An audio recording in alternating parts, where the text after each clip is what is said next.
Merry meet everyone! Today we are doing a nice fall pumpkin, and this one lights up really nice and decorative. You can either do this for Halloween, you can do it for fall, but I really like the oil spill leaf. I do want to color the stem in this video. I didn't have the right mica powder for it. Well, I do now, so I want to do that. I am debating whether to do the stem in green or brown, but I think I'm going to do it in brown to match this. So we're going to do this today.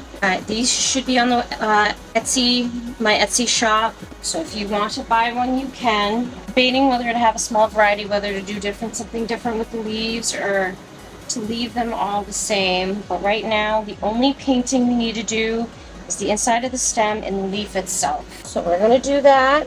And then I'm going to mix the resin off camera. And then I will show you guys when I pour.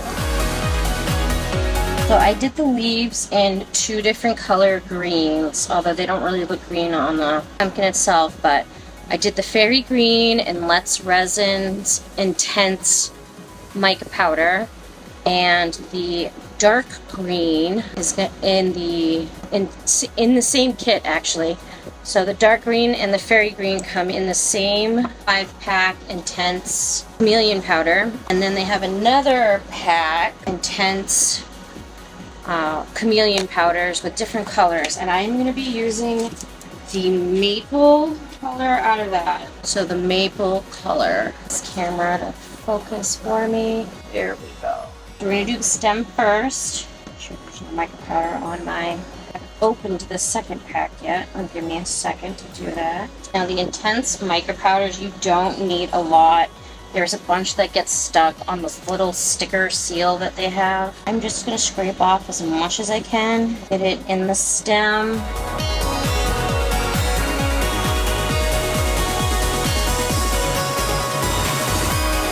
And clean up the mess that I just made. You don't need much. A little bit goes a long way. Now this stem is very crooked, as you can see on here. I gotta try to get it all the way to the top. So if I do that off camera, I do apologize.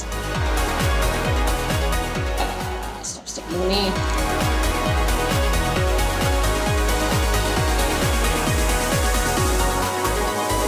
Don't think I can poke that inside out.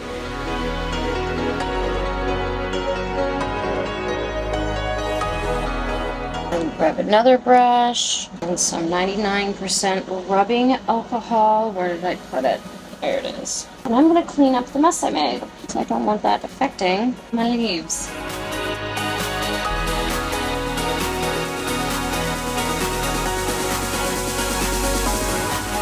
If you use a paper towel on your molds, be gentle with them. Don't rub too hard. You will take the shine out of them. You use these to clean your silicone cups. Well, it doesn't matter if they're shiny or not, because you're not using them to make molds out of.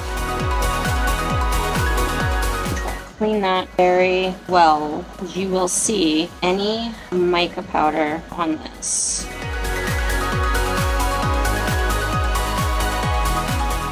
Clean my brush off, just using my mat, take off any of the extra mica powder. Close this, because like I said, you don't need much, and they don't give you much, but a little bit goes a long way, and they're expensive. So do yourself a favor, don't waste any. Right, and then I'm going to start with the fairy green, because I want to get the veins inside the leaf, because I want them to be a different color than the rest. I might switch brushes actually.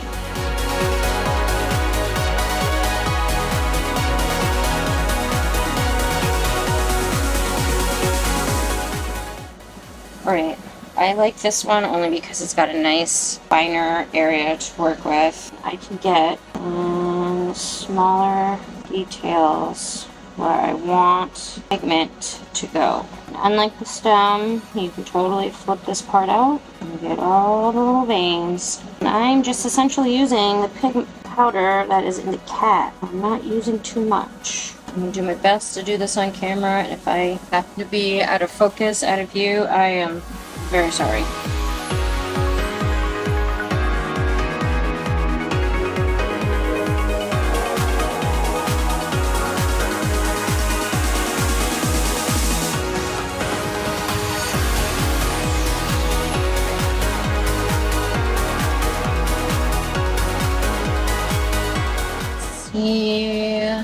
that's what that looks like. I like doing it this order, first of all, because this is very deep. It's going to be easier to not make a mess. Do the stem first, and then it's going to be easier to do little veins because you'll have less cleanup to do.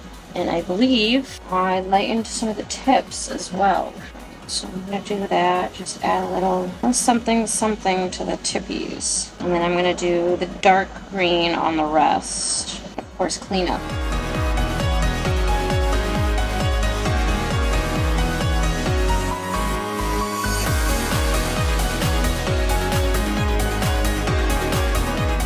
Put that away, clean this off, and then put the rest of it on the rest. And then of course clean up any mess that you may have made everywhere else.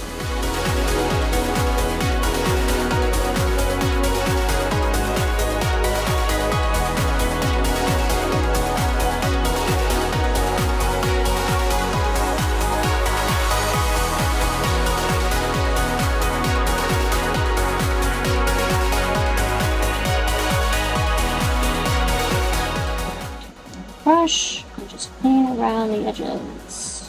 Towel to wipe it off. Of course, I'm dipping my brush in 99% rubbing alcohol. It does an amazing job at lifting the mica powder right off the molds without burning it.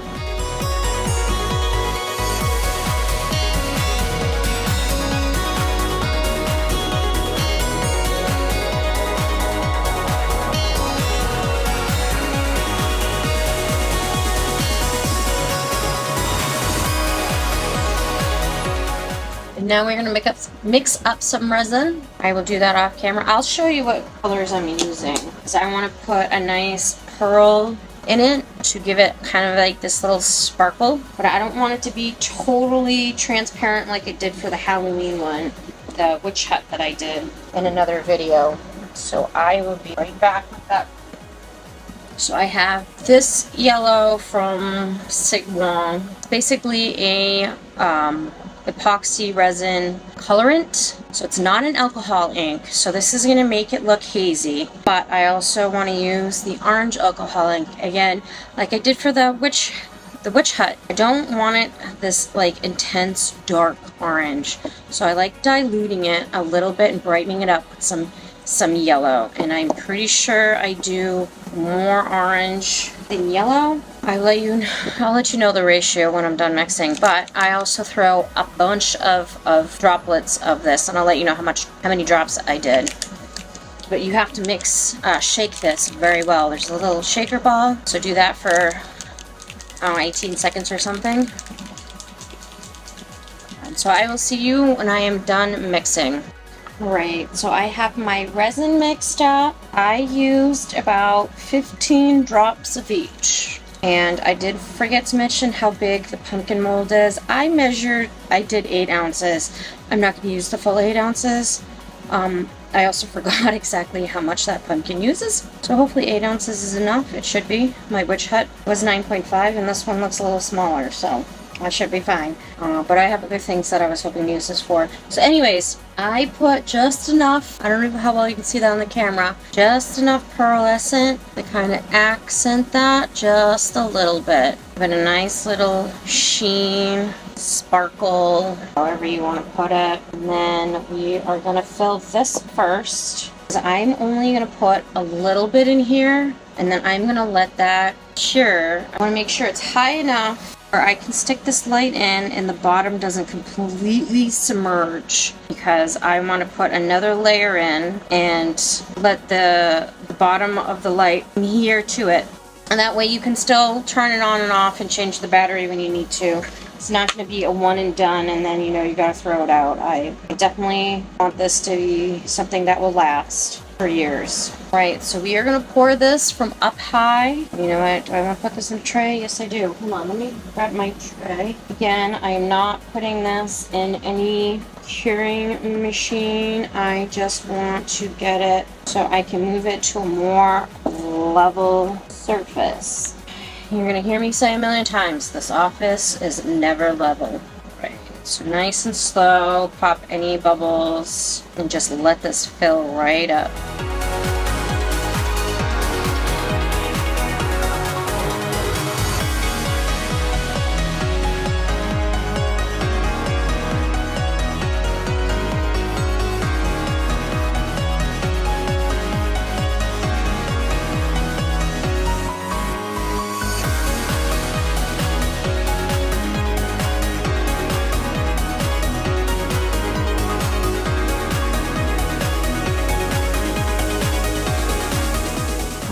stop that there just for a second. Shouldn't have any bubbles trapped anywhere because it's just a simple pumpkin mold. But I'm still gonna bang the sucker out of it.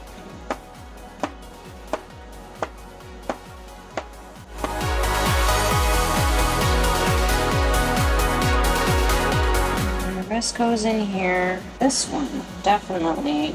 I want to make sure. Now I'm squeezing the stem just slightly. I don't want the walls touching. I just want to make sure I loosen up any air pockets. Of course, banging it.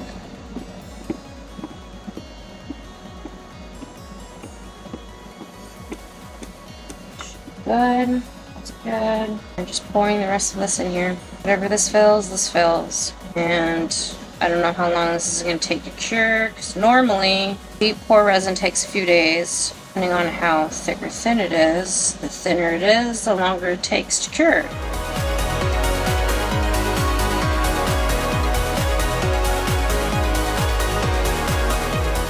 did I do with that light? I'm going to hold this light roughly up against, touch it. That should be fine. Probably pour just the rest of it. Scrape this out. Right, I will see you guys in a few when this is cured. This is going to be a few days for me, but it'll probably just be a few minutes for you, or a few seconds. So I will see you then. Alright, so this has had time to dry and settle. We are going to add the light. I am just going to give this a quick spritz to help remove any micro bubbles. But you're going to want to take the light off case because you don't want to seal it and kind of pop the batteries out. Worst case scenario, you need to keep it below this black rim. This black rim is meant to keep any liquids, water from getting in and destroying the inside. But you definitely don't want to go above this. If it does, I want to be able to either pull it out or take resin out and get it below, but I don't want to accidentally glue the top on. So if I get a little resin on this little rubber rim, it's like almost like the silicone molds. So it's not going to affect that too much. You just got to be very careful and look at it from eye level, or as close to eye level as you can, at least, because I don't know if you're actually going to be able to see how much of it above this lip. But guessing how much resin you need to put in the cap, it's kind of a tricky thing to do. So you want to be able to look at an angle and make sure that this base of the light doesn't sink too low below the lip of the mold. If you get it to be flush, beautiful. If it's a little high, that's actually kind of a little bit better, because at least now you know you're not gonna over sink it. So I mixed a color. There's a reason why I like keeping track about exactly how much I put in, because this way you can match the color that you have in here. You shouldn't see too much of a shift between the top and the bottom of the pumpkin top. So I'm going to pour a little bit of this in nice and slow to kind of remove as many bubbles as possible. And I did 2 milliliters. I don't think it's going to take all 2 milliliters, but I do want to have a nice base foundation before I stick the light in, because the light actually has this little mark on the bottom, and I want to make sure that's filled to help really grip it. So you're supposed to be able to use this to turn the bottom and turn it on or off, but we're not going to be able to use that. This is going to actually help keep it adhered into the top of the pumpkin. And I'm going to spray this with some rubbing alcohol first to pop as many bubbles as possible, because I did whip this a little bit quickly, too quickly actually. And I want to get rid of as many bubbles as possible. Try to center that in and let it sink. I can put a little bit more in there. As for these feel pretty full, which is good. Try to center this as best as possible. You need to keep an eye on this and pop any bubbles. Ooh, that popped on its own. If they happen to leak out from underneath, I mean, you can even take this up. Ooh, just be careful, because there's some nice suction there. Make sure all those air pockets, and it really gets in all the crevices. So there's some more bubbles. Do not spray this with rubbing alcohol. You need to spray it again. Try and cover this as much as possible. But kind of just go in there and dab. With this being thinner, it should take longer to cure. It should give you more time to to get rid of any air bubbles that may occur.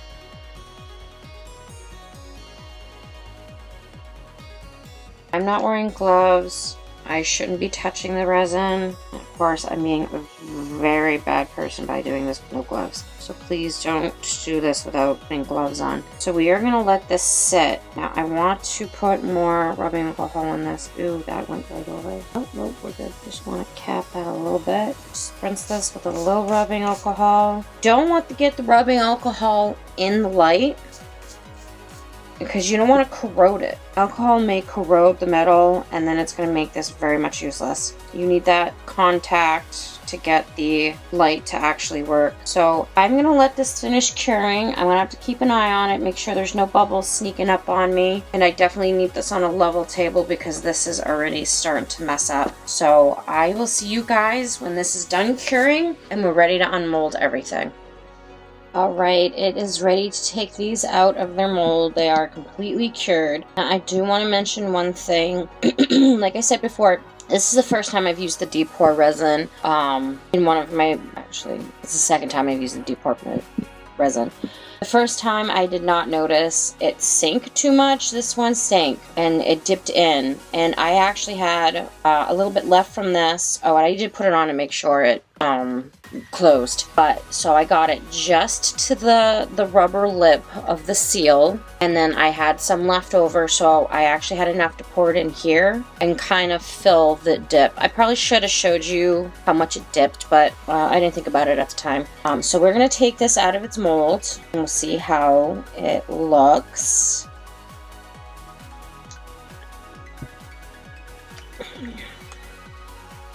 Make sure I'm doing this on camera. Gentle with your molds as much as possible. You don't want to rip them. And this color didn't quite come out the same as the last one. I wanted it a little more on the yellowy side. This kind of looks like the witch's head I did. It's not bad. I must have forgotten exactly what yellow I threw in, or I didn't put enough yellow in. So one of the reasons why I mention exactly how much I use when I put like drops for how many ounces I have in there, it's so you can get pretty consistent colors throughout several projects. So if you're going to do these in bulk and you want them all to look the same, you kind of need to know exactly how much pigment you put in per ounce. So, I mean, this is still super pretty. It has a nice, I don't know how well you can see that on camera, the pearly iridescence in it. I probably I should have put a little bit more. So I must have been off on the iridescence and the yellow pigment, because this is still very transparent. Again, do not mind. And I like that there's no bubbles. I don't see any bubbles in here. Where's the batteries? The batteries in here. Plus. I know I still have to take this out of the mold, but I am curious. No, I don't see any micro bubbles. So that is a huge plus. Really huge plus. Alright, let's take this off. So that is looking good. The only thing I'm mad about this is I should have put more of my yellow pigment in, which I should have wrote down exactly how much, so I'm going to need to tweak that later. But anyways, so let's do the top. Now, I noticed as I looked at it when I put the top on and make sure it closed that I have some bubbles in here. So I totally didn't think about taking the bubbles out when I did the first layer. Make sure you get these bubbles out the first layer you do if you're going to do this in 2 parts. Because the second part did not get under here at all. And that was my total oops. I'm not too happy about that. And I don't know if I'm going to be able to fix that or if I'm just going to have to scrap it and get a new lid made. But let's see how the stem looks. Okay, I actually like that brown, the maple on there. It looks quite similar to the first one I showed you, but it definitely looks way better. And oh, there's a little micro bubble in here. Oh, well, not micro bubble, but there's a little bubble in here. Well, it's just a small one. It's underneath. It should be fine. But there's that oil spill leaf with a nice maple stem. Very fall color. Again, I kind of wish this was a little more yellow, but you cannot see the shift between the layers and whether or not I did this in 2 parts or 1, which is another reason why you want to keep an eye on your ratio of pigment to resin so you can get these looking quite like even and match. So there's the pumpkin on top, the lid. I'm thinking I may or may not be able to fix some of these. I don't know, we'll see. Might put some tape on there and fill it with some UV. If not, again, I can just, I don't need to use the deep pour for the top, so worst case scenario. And it's not a lot. I can redo this. I'll just have to be very careful to make sure I don't accidentally forget to push the air pockets out. So that's my oops. I should have did that. So when you're filling this, the first layer, just pinch, like I showed you on one of my previous videos. I pinched I think it was the witch's hat. I pinched it to let the air pockets out. You want to do that for these. So definitely check out some of my older video, my last video that I did, and you can see me pinch the air pockets out when you fill them. And if you make a little bit, like, it's not going to make much of a mess. That way you won't have these bubbles in the pumpkin. So that is how we did my lovely fall pumpkin. If you want it more yellow like the first one I saw, I don't have it in here because I put it in my car for a craft fair that I went to try and sell them for the fall. And they're still in there. So, but it'd be nice to be able to show them side by side, but I'll have pictures, the end photos, and then if you get these sinker lights, the plus, like the little cross or X, that's the plus. So you put the batteries, you can get new batteries, a little plus symbol right here, plus side, down, and then you just turn the top, oops, and voila, and that is in there. Like, because it's got these little flower-like bumps, this isn't gonna, like, when you go to turn it, this is not gonna loosen up. Because sometimes when you, something like this with more flush, you can separate it from the resin with enough pressure. Like, you turn it and it'll come apart, and then the light will fall out and you'll have to glue it back in. These, because they have these little flower-like bumps in them, I say flower, but they bump up here. This keeps it from loosening up when you go to tighten or loosen or turn off the light. So these are really good for stuff like this. So that way they're nice, and you can change the battery. It's not a one and done. You can continuously change the battery, and they come with a little piece of plastic paper. I don't know what this is. It's a separator to keep the battery from powering the light when you don't want to use it, or if you're trying to sell it and preserve, the battery. So if you do buy these off my website and you have this turned all the way tight and you can't figure out why the light's not turning on, yeah, there's that little piece of paper is in there. Just open it and take it out, and then the battery's gonna work. So if you guys do buy this on my Etsy shop, which again will be linked below, I will have the paper in there to basically keep the batteries from draining before you get a chance to use them. That goes for the any of my stuff, like the Witch's Cauldron I did a few weeks ago, and then the fairy lights also come with a little tab you can pull out to power the batteries or keep the batteries from draining.